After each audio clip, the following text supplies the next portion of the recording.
এই মেয়েটি তার স্বামীর সঙ্গে কথা বলতে বলতে হেঁটে যাচ্ছিল। তখন এই পাগল ভিখারি মেয়েটি তার হাত থেকে খাবার কেড়ে নেয়। তখন মেয়েটি রাগ করে পাগলের হাত থেকে খাবার কেড়ে নিয়ে লাথি মেরে দেয়। তখন তার স্বামী বলে, তুমি তাকে লাথি কেন মারলে?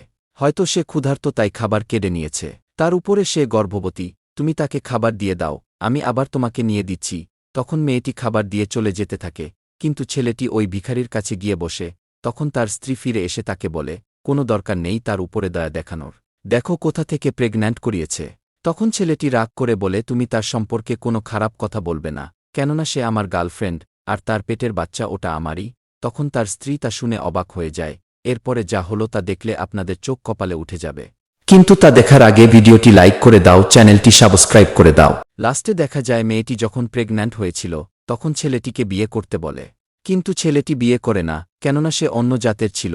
লাস্টে তার স্ত্রী তাকে ছেড়ে চলে যায়।